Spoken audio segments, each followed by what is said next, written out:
Hello again. Welcome back to part 2 of this video, basically me being self-indulgent about my creative projects.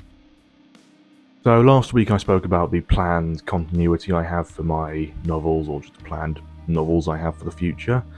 So I'm now going to go more into the actual world building of Alterra as a whole, mainly the magic system, but also a bit of the extraneous world building ideas I have as well, if you're interested. If you're not, then just don't watch this video. Why are you even here? So I did touch on this last week in the last video, where the magic system is based on these artifacts, that these physical things that basically house the power as a whole, and there's different magical disciplines. To put it simply, it kind of acts as like magical Bluetooth. It's just going to be easier if I just read off literally what I've written. I literally have it written right here, so I'm just going to do it anyway. Magic is contained within certain artifacts, i.e. amulets, idols, jewellery, so like rings, earrings, bracelets, bangles, that kind of stuff, necklaces, kind of stuff.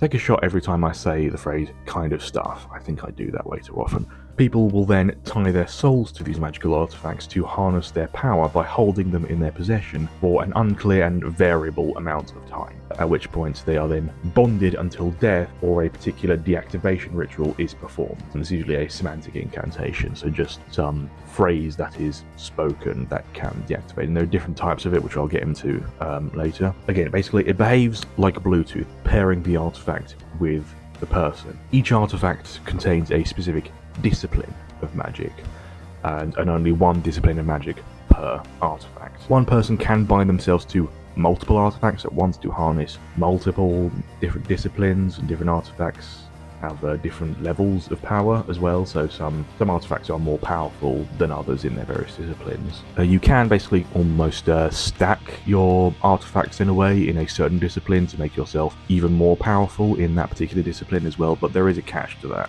It's difficult to control a lot of disciplines and a lot of artifacts, as it's just quite unwieldy and only really handled by experienced magic users. Inexperienced users can seriously injure or even kill themselves or others when handling such power. Because if you can think about it, just so many different things, or even if you just really, stack a particular discipline, it becomes quite unwieldy, and just tendency to be quite draining physically as well. The artifacts are very difficult to make and manufacture, and in the legal sense they are sort of heavily regulated by sort of world governments and whatever. But of course there is a black market. Most artifacts are decades or even centuries old, but some do continue to be occasionally made here and there in very small numbers due to, again, the difficulty of the creation process. And of course there's sort of a point roughly, again I won't spoil it where it is because it's just part of the spoilers for one of the story ideas, but there is sort of a grand ban that comes in. So while it was heavily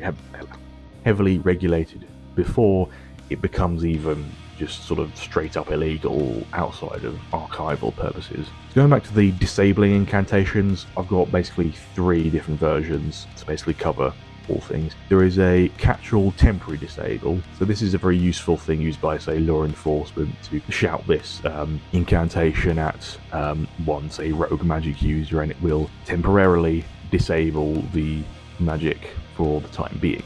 Works for all different magic disciplines, but it is temporary and does not decouple the artifact from the user themselves. If you want to do that, then there is an artifact-specific decoupling. So these are specific ones for each artifact. So it's not just for each magic discipline, like for each specific artifact, and they are very specific and just difficult to get right and say them properly, and it's often ones you literally have to have written down in front of you as a certain, inflections and whether that kind of stuff is, again, it's very specific because of just how many artifacts there are. And then there is also a version of that which is the permanent disable, which does just, and is usually housed in some sort of relevance made at the same time as the artifact itself, just again for, posterity reasons. If it is something that needs to be decoupled, then they just use the decoupling incantation rather than the permanent disable one. Permanent disable is only really used for stuff that's just too dangerous to be in the hands of others, and there's no other way to safely get it away from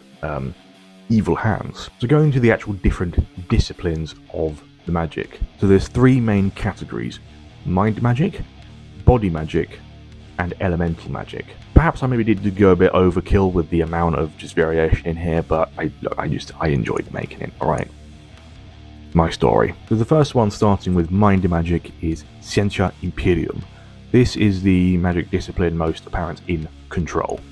And it's basically influence and mind control. So as I've said previously, Control centers around Brian Davidson using the amulet that he finds, the artifact he finds, to take over the world. This is abnormally powerful for a Scientia Imperium artifact. The way I've got it set up is they basically kind of sort of give you an edge in conversations. If for those of you who are familiar with D&D, it's kind of like basically giving you advantage on like persuasion checks, basically, or kind of like, I suppose it acts like the Friends cantrip, if you're familiar with that one, where you just sort of gives you advantage on rolls and that kind of stuff. That's basically what Scientia Imperium does. It seems to be quite weak, and I've sort of hinted that in the novel, but this one, the particular artifact that Mr. Davidson has, is abnormally powerful. And you do occasionally get abnormally powerful artifacts within this world that just make things interesting, but most of the time they are not world-ending, because that wouldn't make very interesting stories and make things quite contrived. Then following that up, we have Scientia Tempus. This is manipulation of time. So this slows down one's perception of time and basically sort of almost allows them to move at like superhuman speed at times. If you've seen what X-Men movie it was, who was Days of Future Past, I can't remember the one where they find Quicksilver and he basically, time sort of freezes and he sees him like running around, just, you know, doing loads of things. It's basically like that. I always wanted to play around with this idea because it seems like a lot of fun and, you know, allows you to, again, really mess with like timing and stuff, and it's really interesting, and that's basically what it is. And again, there are some other ways to mess around with it in ways that you can sort of go either way. You can put yourself in kind of a dormant state and speed up the world around you if you need time to pass. But again, it is very works very well in sort of slowing things down, and you can just do a little like flick on someone's forehead and it's instantly flying back. Yeah, that kind of stuff. It's fun. Then the third mind magic discipline is Scientia Cognito.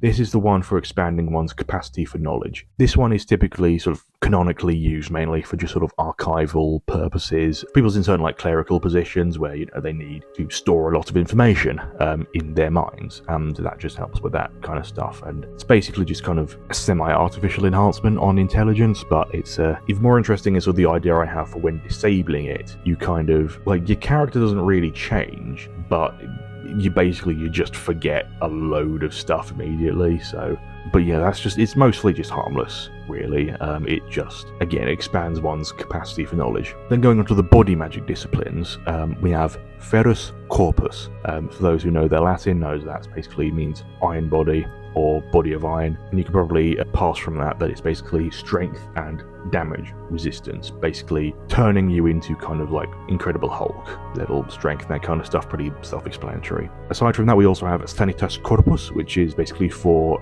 health and wound healing. This is stuff that is kind of a bit more of a draining one. It's used in, again, like medical professions, is also useful in like battle situations as well, but there is a counter discipline to this, which I will get onto a bit later, sort of other ideas and such, sort of secretive ones that are very rare and very, very dangerous. Then the final of the three body magic disciplines, or the main ones, is Corpus Polymorphia, which is basically shapeshifting. I'm not too fussed about using this one particularly because there's a lot of potential with this one, but also the more possibilities, the more often stifling that can be creatively. So I'm perhaps maybe going to keep that one as a very rare one overall, but again, it's another tool to the whole ideas of things, basically. So yeah, shapeshifting's a thing. Then the elemental disciplines. So there's a lot more of these. There's 7 in total, and I'll just sort of like breeze through them because a lot of them will be pretty self-explanatory. Elementium terra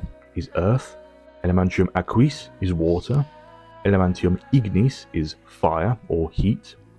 Elementium aura is air. Elementium gelus is ice or cold, so a counteract to the fire and the heat one. Elementium lux is light, and Elementium fulgur is electricity. So there are different like elemental disciplines, and by that you can probably pass that it's just sort of like telekinetic kind of things, like Avatar Last Airbender kind of thing, you know, to sort of control earth and water and like telekinetic stuff and that. Light is an interesting one because, again, ties into another really weird dream I had, but ties in with sort of like life force and that kind of stuff, where, you can use it to sort of create an orb of light to fly around, but also, in a way, it can sort of suck the life out of someone if you like suck the light out of them. In a way, that's sort of what the dream was. And I have another story idea that kind of like circles around that kind of thing. So there are 2 secretive magical disciplines that are something that are kind of like for very specific instances. They're much rarer. I'm going to go into them and just sort of, these aren't going to be common, but they are sort of dangerous things that are going to be useful for particular stories, basically. There's Sanitas Mortis, which is basically developed as a complete opposite of Sanitas Corpus, so rather than health and wound healing, it kills and sucks the life out of people. Then there's Scientia Dolorem, which is, I've got here as weaponized sorrow. So this is kind of, again, another weird thing from a dream I had, because like, untapped potential dreams, The idea I had was an artifact that was just this ball of this kind of dark silvery substance, and it would basically absorb negative emotion like a sponge. So if you're in a bad way, or if someone's particularly in a sad and a bad way, you can sort of sponge it up. It can absorb the negative emotions, but can also unleash them on other people. And that's where the true danger is that you can basically it's weaponized depression, basically. You can just be like, or the orb and just like tap it, send a little zap of the lightning. It's like, bam, instant depression. There you go. That's kind of the idea for that one. I've only got, so that's going to be a very specific one I've got for, like, again, that sort of orb artifact, which was referred to as the Merchant of Sorrow. He's basically going to be he's going to be like the only artifact in that discipline. It's sort of a hodgepodge thing together, and it's going to be a very thing that's only going to really appear very, very rarely. So after that, there's also the general kind of world building of Alterra. Alterra is basically it's an alternate world, an alternate Earth, as you will. The name is sort of a portmanteau of alternative and terra, terra being the Latin word for Earth. And so kind of basically the way I'm structuring it in a way is, again, sort of the similarities to our world that we know that we live in, the real world, but with some sneaky little differences to just sort of try and make my story ideas make sense. So the main thing is, the main country that most of my ideas are set in is a fictional country called Antropa. This culturally is kind of like a fusion between America and the UK in a way. So it's sort of American, English, and kind of sort of a fusion of the two, and it's sort of the main, kind of a little bit of like Irish here and there, or like Australia as well, basically kind of the main Anglophone countries that is sort of, it's just an amalgamation of all of them, and basically kind of most of the stories take place in that world, basically. So it allows me to kind of play around with, Englishness, but also sort of Americanness to try and give, to make things kind of wider appeal, I suppose, or well, not wider appeal, to sort of give things like a wider voice, I guess, to sort of, it could be English, it could be American, but in reality it's neither. So there's different continents I've got. So there's Terra Major, Terra Minor, which are kind of like the variations of like North America, South America, but again, culturally also, in a way, Europe and sort of Asia and Africa as well. So it's that, it's just a hodgepodge smudging of everything. We've got other like smaller countries as well, which caricatures more or less of like pre-existing nations and that kind of stuff. So there's Kingdom of Elderland, which is basically the UK without any of the Norman French or Latin kind of influence. Basically it's like purely if the UK kind of stayed Celtic and Anglo-Saxon purely. That's the kind of sort of vibe on that kind of one. So it's sort of mocking kind of like culturally of a way of like if my land basically kind of stayed kind of culturally behind a few centuries, but that's kind of funny. There's also Principality of Beauregard, which is kind of like a variation on like France and that, and other ones like Lorengale, Nisia, Trapena. A lot of like words from small towns and villages from like across the world that I've sort of applied to these like smaller nations as a whole, because sort of Antropa is kind of the main thing. Like it's literally, if you just like combine America, UK, Australia and New Zealand just all in one, basically. And yeah, then there's basically like the cities and towns, villages, and that kind of stuff. So Kennetra is the main city that Control takes place in. So that's based on the old Latin name Castra, which is where the word castle comes from. And a lot of, if you see, any English place name that ends in like Ster or Cester or that kind of stuff, that comes from Castra, meaning castle. So Gloucester, Worcester, Leicester, they're all from like the Castra suffix and that kind of thing. So kind of moulding that into something else. So Kennetra is kind of, I suppose, the London equivalent in this world. Then there's Harson, which again is sort of like the New York equivalent, and then there's sort of the smaller ones. So then there's Oakden and Ash Hall, which are sort of smaller town villages kind of things, quite similar to, because I live sort of like roughly kind of like rural-ish England, so not complete middle of nowhere, but like not in a major town or city or anything. So it's kind of sort of mirroring those kinds of places. Column down sort of like for small to medium-sized towns as well, which is an equivalent. That also appears in Control as well.